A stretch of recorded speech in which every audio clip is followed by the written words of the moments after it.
Welcome to Book Bites with Rebecca and Rebecca. Whetting your appetite for your next read. Well, hello everyone, and welcome to this episode of Rebecca and Rebecca's Book Bites. We are pretty excited because we love to, these days where we get to interview authors. But before we talk to Morgan, let me introduce my co-host. I don't know what I'm struggling now. So my co-host, Rebecca Yager, she's from Dallas, Texas. And how are you today, Rebecca? I know we've been talking about this off screen. It's been one of those beginnings, but it's one of those. My granddaughters were just here, as Rebecca saw, and they just came in and out. And you know how grandkids are. But hey, I'm doing great. It is summertime. We are excited to talk to authors, which is our favorite thing to do. And we get to welcome Morgan Busse today. Hi, Morgan. Hey, everybody, and both Rebecca and Rebecca. Thank you for inviting me. well, we're excited to talk about this book, Winter's Dawn, which is book 3 of the Nordic Wars series. So I guess to start off with, it's book 3. It's a trilogy. But I didn't think it started out to be a trilogy. Is that correct? Was it going to be a duology, or was it always going to be a trilogy?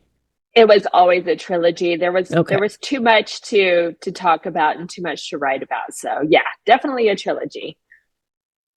Okay, so that was my misunderstanding. I thought it was a duology for some reason when I first started reading. But I've read books 1 and 2, so I'm really excited about this one.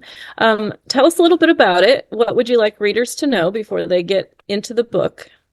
Yeah, so don't want to do too many spoilers since it's book 3. I would definitely say it's probably my best book. Both my editors and the people who've already read it and endorsed it have said it's honestly probably one of my best books ever, which was really high praise. And then also, it's hard to write an epic fantasy because the first book really sets everything going. The second book puts everything in place. And I think usually with trilogies, and especially this trilogy, everything finally just comes together. And honestly, for this, I have to give praise to God, because when I was finishing this book last year, I was in the midst of moving to another state, starting a new ministry, coming out of what I would consider the 3 hardest years of my life.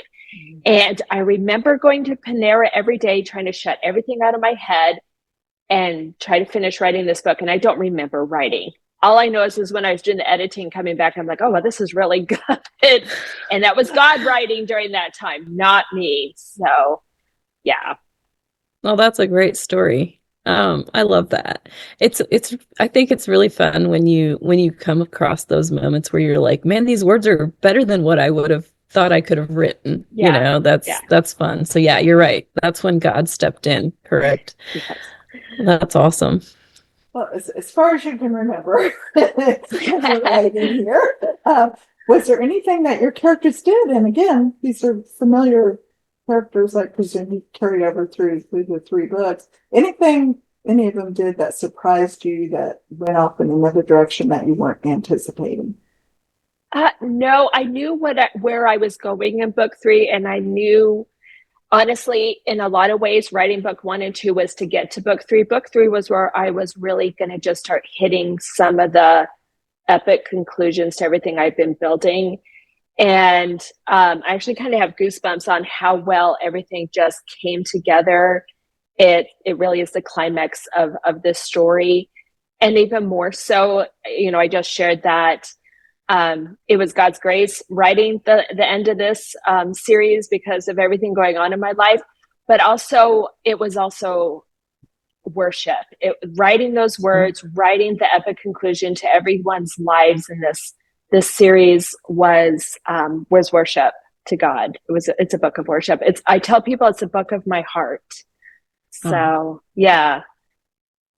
But nobody surprised me. It maybe just more, they went even deeper, and sometimes I felt like I was watching the characters come through this massive amount of stuff and in awe of them, going, wow, it didn't feel like I was the one writing this story.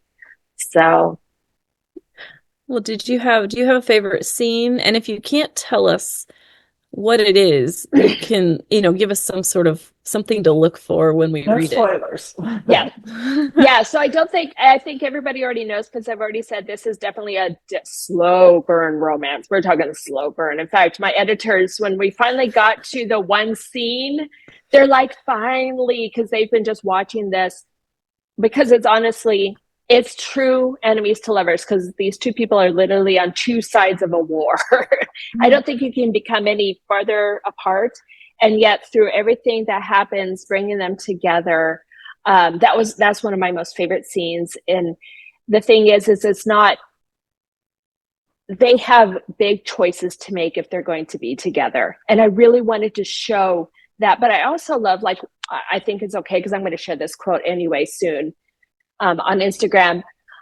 Even though my main male character, his name's Caden, is a huge figure, you find, I don't want to reveal too much because if you haven't read the books, but you find out he eventually becomes this very big religious figure in this world. Don't want to say pope, but kind of, big religious figure. And he's looking at this warrior woman going, I don't know if I'm worthy of her. And all my editors and endorsers are like, yes, this is so good, because he really understood the kind of woman he was looking at, and he knew her strengths, and he knew, and for someone who to humble himself and say, I don't even know if I'm worthy of her. On the same token, when she's looking at him and realizes the authority he carries as the actual voice of God in this world. And I have this scene where she's looking down at her hands that are battle scarred and callous, and she's going, how would I fit into his world? And I just love how they're trying to figure out who they are, who they would be together, the sacrifices each would have to make to be together. And I think people are just going to really love that. It's not this quick feeling, it's choices, but there's also a lot of feeling too. So yeah. Yeah. Oh, that's cool. So I guess who would you recommend start this series and read and get to this final conclusive book, right? If you haven't read the other two, who should go find it right now and pick up the first two so they're ready for this one? So I'm really blessed to have fans of all sorts of ages. I would say that this is on the more mature side because it deals with war. It deals with some really heavy themes.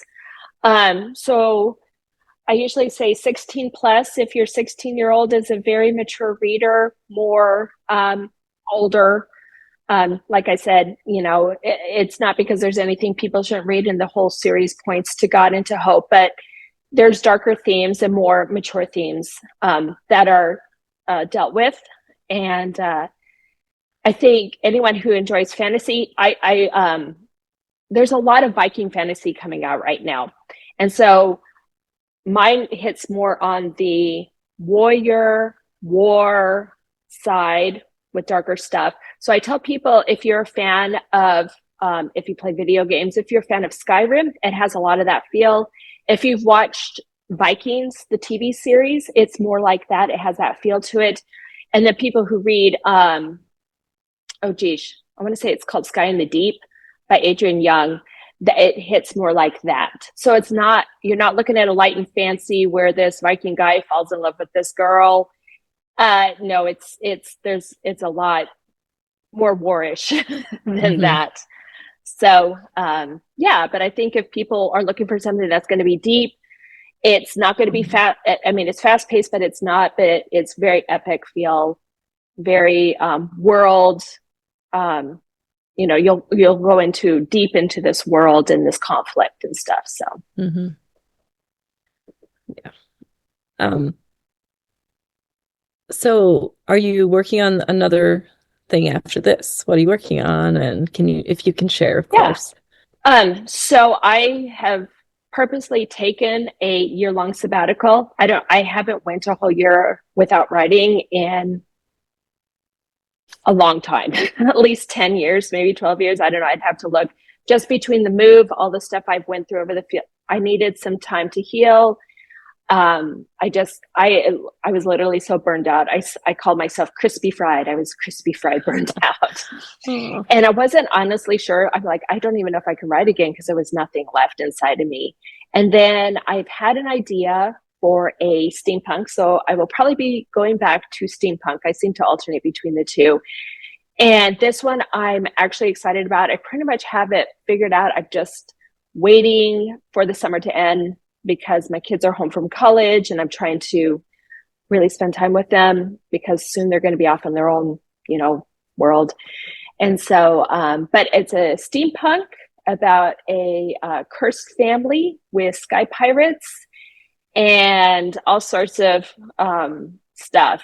So, and one of the things that'll be tied up in all of it is alchemy. I wanted to really look at the history and where alchemy came from and how that would fit in a steampunk world. So, yeah. Hey, sounds exciting. Yeah, I don't want to give away too much because, Right. yeah. No, that's fine. We get that very much. It's just always fun to see kind of where things are going. And we've read your prior steampunk series, so it was really enjoyed that. All right, so let everybody know kind of where we can find you and how they can keep up with what's going on, and of course, find out where to get your new book. Yeah, so obviously I have my own website. It's just morganlbusse.com. I'm on Facebook. I'm on Instagram. Those are really two good places if you want to follow me. I also have a newsletter. The link to that is at my website. I don't spam your folder. I literally send maybe 2 newsletters a year. It's to say what I'm up to, or if I have sales going on or a release. So I'd say those are probably the best places to follow, to find out what's going on. As far as purchasing books, they're available anywhere that books are sold. However, Enclave now has their own online bookstore that gives a discount. Nice. And if you buy X amount of books or spend X amount of money, it's free shipping. So it's cheaper. And, it's always nice to support someone other than Amazon. I'm happy that Amazon's there just because it's a way that people can buy books. But, yes, just putting a plug in for my publisher because, everyone wins more with them. So. And absolutely, Enclave being, dystopian and the speculative and that kind of publisher, it's good for those fans to have one-stop shopping right there with Enclave. Right. So I love hearing about this. Exactly. Actually. Yes, very safe shopping right there. You can go there and find all kinds of great books to pick up and read. So, well, thank you so much for joining us, Morgan. We've enjoyed chatting with you, and we wish you a great success, and especially with this book, but with the next one as well. So it's morganlbusse.com, correct? Yeah. And Busse is spelled Busse for those who are listening and can't read the name on the screen. Yep. So, all right. So what do we have coming up? Let's see, Rebecca. We are going into September, and I know we're going to visit with Abby Downey at some point in September, and we're still solidifying some of our other guests, but it'll be fun. That's right. With Abby again. But meanwhile, and Jan Eyre will be on. Tom, yes. So, check our schedule at RebeccaandRebecca.com. You'll find the whole Book Bites list. And as we confirm our guests, they'll be listed there on the website. But meanwhile, pick up Winter's Dawn. Pick up the whole series because now they're all 3 books are out. So you can read the whole series if you haven't started. So now's the time. Morgan, thank you once again for joining us. And again, check out our website, check out the books, and go to RebeccaandRebecca.com for our schedule. Like and subscribe on YouTube and Spotify and wherever you listen to podcasts as well. We are always happy to have a conversation with you, our viewers and our listeners, and we couldn't do this without you. It's simple. Yep. All right. Until next time. Thank you so much.